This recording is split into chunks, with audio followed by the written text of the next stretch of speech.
Bismillahirrahmanirrahim. Assalamualaikum warahmatullahi wabarakatuh. Modern Building Project, Bandung Electronic Center Extension.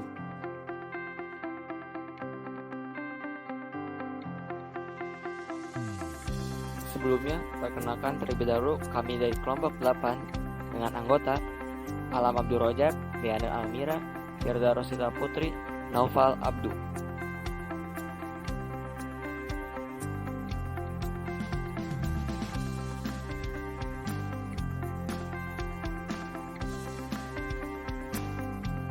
Alasan kami memilih gedung BSC, yaitu karena merupakan sentral elektronik yang sangat terkenal di Bandung dan kami tertarik karena bangunannya yang begitu unik.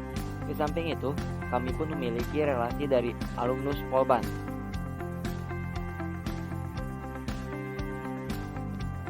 Bandung Electronic Center atau BSC. Bandung Electronic Center adalah mall khusus produk elektronik. Berada di Jalan Purnawarman, di sana BSC adalah mall elektronik terbesar dan pertama di kota Bandung. Mall elektronik di BSC menjadi tren bagi mall-mall lainnya yang khusus membidik pembeli elektronik. Jauh ini, BSC yang paling sukses menjaring pembelian produk-produk tersebut. Mall-mall khusus elektronik yang lain, meski masih ada yang mengunjunginya, tidak seramai pengunjung yang datang ke BSC.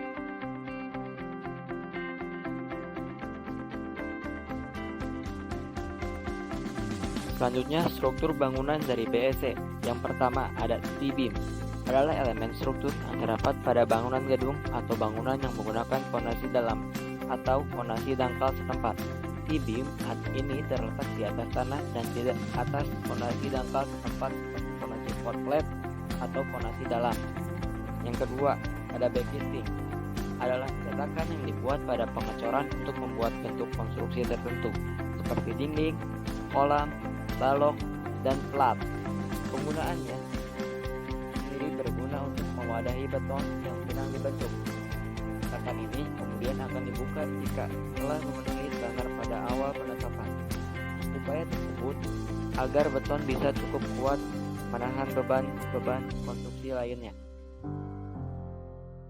Bangunan yang selanjutnya adalah beton K350. Beton ini adalah beton dengan kualitas kelas 2 atau dapat dikategorikan sebagai beton kelas menengah atas. Beton ini memiliki kekuatan yang sangat baik sehingga sangat cocok untuk bahan pembuatan rumah tingkat, ruko, ataupun bangunan lainnya. Pada umumnya, proses pengecoran yang akan melibatkan beton ini menggunakan constraint pump sehingga menjadi lebih praktis. Beton K350 pada umumnya dibuat dengan menggunakan bahan pasir dan batu kerikil atau agregat kasar lainnya. Kemudian, semua bahan tersebut dicampurkan menggunakan semen yang telah dicampurkan dengan air. Semen yang digunakan merupakan semen jenis hidrolik ataupun Portland. Untuk mendapatkan hasil beton yang maksimal, campuran biasanya diberikan tambahan bahan kimia dan fisika lain. Selanjutnya ada beton bertulang atau reinforced constraint. Adalah beton yang dikombinasikan dengan tulangan baja dengan luas dan jumlah tulangan yang tidak kurang dari nilai minimum yang disyaratkan dengan atau tanpa prategang dan direncanakan berdasarkan asumsi bahwa batang-batang baja yang ditanamkan di dalam beton dapat memberikan kekuatan tarik yang diperlukan. Ada baja profil atau structural steel. Baja ini merupakan kategori baja yang digunakan dalam suatu konstruksi dengan berbagai jenis dan bentuk yang sesuai dengan standar. Setiap bentuk profil memiliki sifat mekanik dan karakteristik yang berbeda dengan bentuk yang lain, sehingga penggunaannya harus disesuaikan dengan kegunaan dan fungsi pada suatu konstruksi. Jenis-jenis baja profil ada wide flange, baja profil U atau UNT, baja profil T atau T-beam, baja profil C atau CNT, dan baja profil siku atau angel. Selanjutnya ada dinding geser. Dinding ini adalah struktur vertikal yang digunakan pada bangunan tingkat tinggi. Fungsi utama dari dinding geser adalah menahan beban lateral seperti gaya gempa dan angin. Ia adalah suatu bagian paling dasar dari konstruksi sebuah bangunan. Pondasi berfungsi untuk meneruskan beban dari bagian atas struktur ke lapisan paling bawah. Pondasi bangunan sangat penting karena berfungsi sebagai penopang beban bangunan dan menjadi unsur penting untuk menghasilkan bangunan yang kuat dan kokoh. Lanjut, ada balok. Balok adalah bagian dari struktural sebuah bangunan yang kaku dan dirancang untuk menanggung dan mentransfer beban menuju elemen-elemen kolom penopang yang memiliki fungsi sebagai rangka penguat horizontal bangunan akan beban-beban. Balok dalam bangunan sangat penting untuk menjaga stabilitas terhadap gaya ke samping. Lanjut, ada kolom. Menurut KBBI, kolom adalah tiang atau pilar penyangga yang biasa terbuat dari beton yang bertulang besi. Sementara menurut Sudarmoko tahun 1996, kolom merupakan suatu struktur tekan yang memegang peranan penting dari suatu bangunan, sehingga keruntuhan pada suatu kolom merupakan lokasi kritis yang dapat menyebabkan runtuhnya lantai dan runtuhnya bangunan secara total. Yang terakhir, ada beton precast atau pracetak.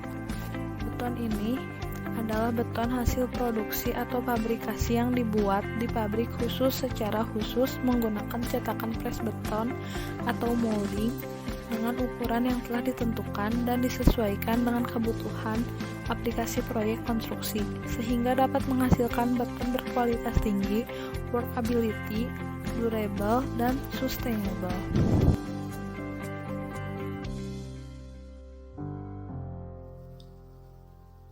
Agregat merupakan komponen beton yang paling berperan dalam menentukan besarnya. Agregat untuk beton adalah butiran mineral keras yang bentuknya mendekati bulat dengan ukuran butiran antara 0,063 mm sampai 150 mm. Dalam hal ini, agregat yang digunakan adalah agregat alami yang berupa coarse agregat atau kerikil, coarse sand atau pasir kasar, dan fine sand atau pasir halus. Dalam campuran beton, agregat merupakan bahan penguat strengther dan pengisi filler dan menempati 60% sampai 75% dari volume total beton. Air merupakan bahan dasar pembuatan beton yang penting dan paling murah. Air berfungsi sebagai reaktor, kurang lebih 25% berat semen dan pelumas antar butir-butir agregat. Selain itu juga, air diperlukan untuk perawatan beton.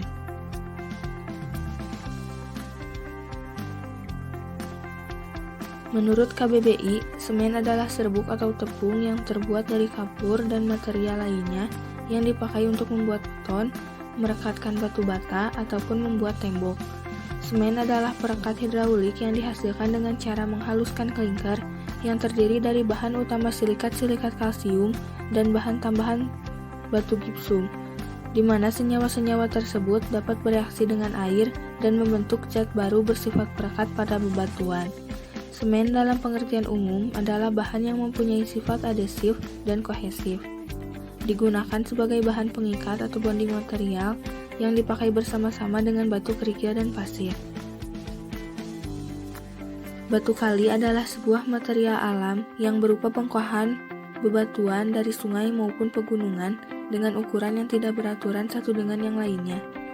Karakter asli dari batu kali yaitu kuat menghadapi segala kemungkinan cuaca, baik hujan ataupun terik panas matahari. Oleh sebab itu, pondasi batu kali selalu menjadi pilihan terbaik sebagai landasan beban dari suatu struktur bangunan.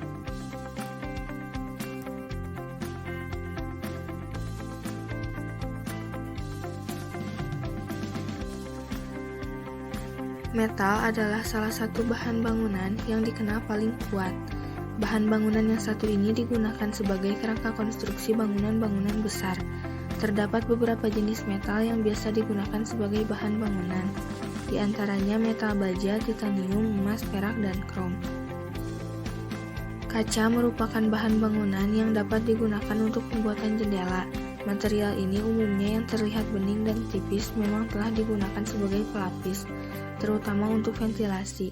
Kaca memungkinkan penghuni rumah mendapatkan cahaya dari luar namun juga sekaligus tetap terlindungi dari efek buruk cuaca.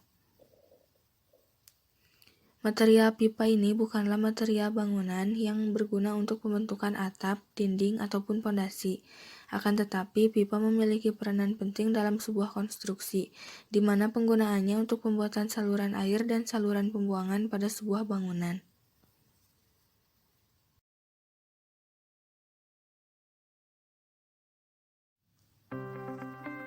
Denah Mall BEC.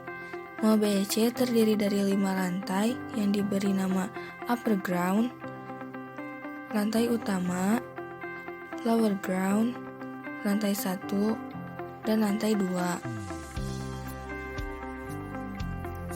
Jika ada yang bertanya mengapa lantai mall dimulai dari lower ground bukan dengan angka 1, alasan utama digunakannya akronim lower ground, lantai utama, dan upper ground pada penanda lantai di mall adalah menghindari angka 4. Sehingga jika bangunan pusat perbelanjaan terdiri dari 5 lantai, maka nomor lantai akan berhenti di angka 2. Angka 4 sendiri sudah kerap dihindari pada sejumlah bangunan komersial seperti pusat perbelanjaan, pusat perkantoran, atau hotel. Menurut mitos Cina, angka 4 adalah angka yang kurang baik. Mitos angka 4 tersebut berdasarkan kepercayaan Feng Shui masyarakat Tionghoa. Angka 4 yang hanya memiliki satu kaki dianggap tidak seimbang dan juga harus menopang beban sendirian. Bentuk angka 4 yang menyerupai kursi terbalik juga diartikan sebagai suatu pertanda buruk. Angka ini dinilai kurang baik untuk jabatan atau kedudukan karena dianggap bisa menyebabkan jabatan tersebut turun atau jatuh. Dalam bahasa Mandarin, angka 4 dibaca Shi, yang artinya kematian, sementara dalam bahasa Jepang, Shi artinya kesedihan. Kedua makna yang sama buruknya ini menyebabkan mitos keburukan angka 4 semakin kuat, dan sejumlah instansi bisnis pun enggan menggunakannya. Meski tak semua pengusaha berpatokan pada mitos tersebut, kenyataannya tetap memilih untuk tidak menggunakan angka 4, karena takut pelanggan mereka masih memegang teguh tradisi Tionghoa. Tak terkecuali pusat perbelanjaan. Itulah mengapa demi menghindari lantai 4 tersebut, mereka menggunakan istilah lower ground, lantai utama, dan upper ground.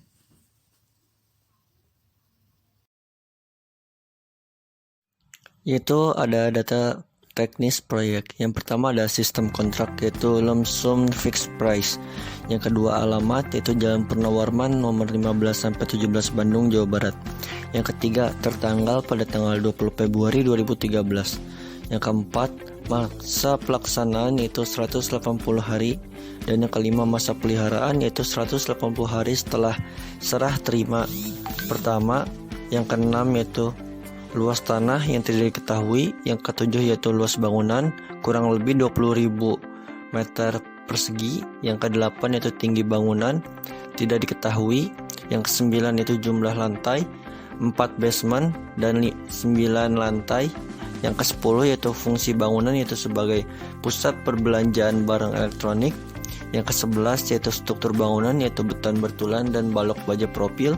Yang ke-12 yaitu mutu beton, yaitu FC sama dengan K 350 integral untuk dinding ditambah dengan plat beton yang berhubungan dengan air. Yang ke-13 yaitu dinding penahan tanah, yaitu shear wall, tie beam, dan slab semi basement. Yang ke-14 yaitu FC 45 megapascal atau K 450 untuk pile cap. Yang ke-15 yaitu FC 45 megapascal atau K 450 untuk kolom struktur. Dan yang ke-16 yaitu 17 megapascal atau K 175 untuk kolom praktis. Dan yang ke-17 yaitu mutu baja, yaitu tulangan berulir FY sama dengan 400 megapascal bit D40 untuk theta. Selanjutnya ada data umum proyek. Yang pertama nama proyek, yaitu Bandung Electronic Center Architecture. Yang kedua jenis bangunan, gedung bertingkat atau struktur basement. Yang ketiga ada paket pekerjaan atau struktur tahap 1. Yang keempat ada pemilik proyek atau owner, yaitu PT Bina Bintang Priangan. Yang kelima yaitu ada konsultan, yaitu PT Modul Cipta Engineering. Yang keenam yaitu ada konsultan arsitektur, yaitu PT Air Mas Asri. Yang ketujuh yaitu konsultan struktur PT Duta Tangkas Rekayasa. Dan yang kedelapan yaitu ada kontraktor yaitu PT Tata. Dan yang kesembilan yaitu ada kontraktor M atau E yaitu PT Skema Nusa. Selanjutnya ada data finansial proyek. Data finansial pembangunan gedung Extension BIC adalah sebagai berikut. Yang pertama sistem pelelangan oleh tender terbata. Yang kedua itu ada sumber dana yaitu dari PT Bina Bintang Peringan. Dan yang ketiga itu nilai kontrak atau proyek yaitu senilai 500 miliar rupiah. Untuk Sekian video yang dapat kami sampaikan mengenai Bandung Electrical Center Extension. Mohon maaf apabila ada kesalahan dan terima kasih atas perhatiannya.